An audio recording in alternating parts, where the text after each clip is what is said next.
Mr. Speaker, I'll withdraw my point of order and rise in opposition to the motion to recommit.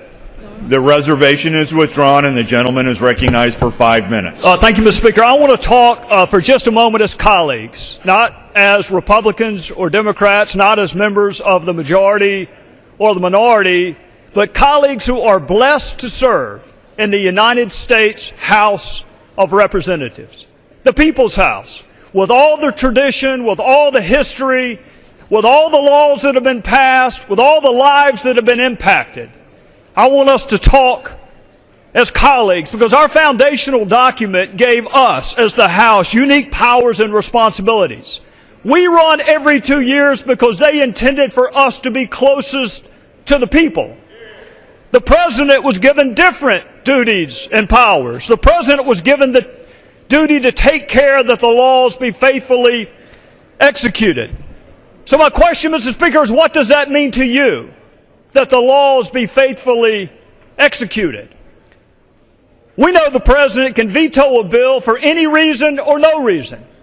We know the President can refuse to defend the constitutionality of a statute, even one that he signs into law. We know the President can issue pardons for violations of the very laws that we pass. And we know that the President has prosecutorial discretion as evidenced and used through his U.S. attorneys. Mr. Speaker, that is a lot of power. What are we to do when that amount of power is not enough?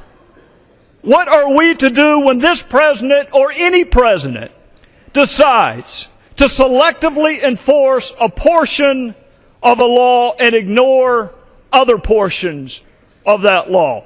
What do we do, Mr. Speaker, regardless of motivation, when a president nullifies our vote by failing to faithfully execute the law?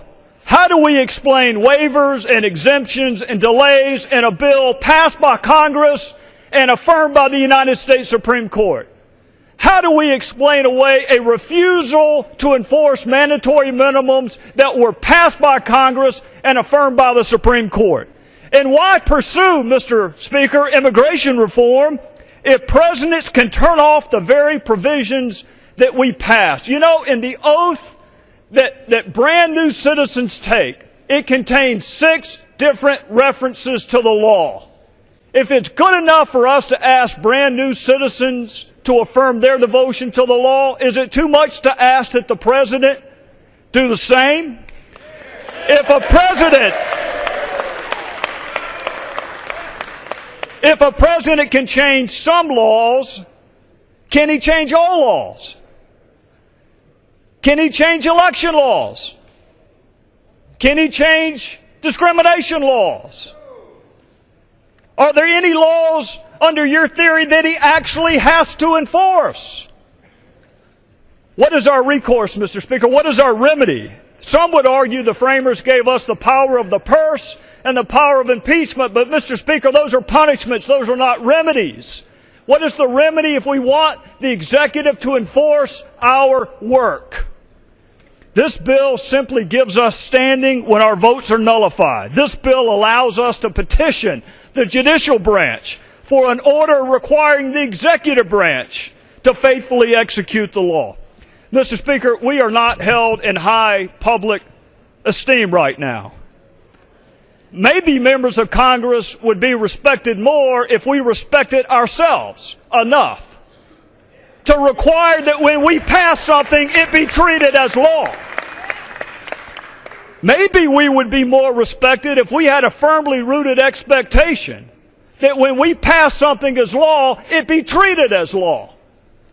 Maybe we would be more respected if we put down party labels and a desire to keep or retain or acquire gavels and picked up the history, the tradition, and the honor of this, the People's House. Mr. Speaker, the House of Representatives does not exist to pass suggestions.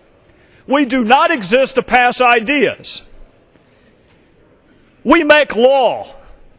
And while you are free to stand and clap when any president comes into this hallowed chamber and promises to do it with or without you, I will never stand and clap when any president, no matter whether he's your party or mine, promises to make us a constitutional anomaly and an afterthought. We make law.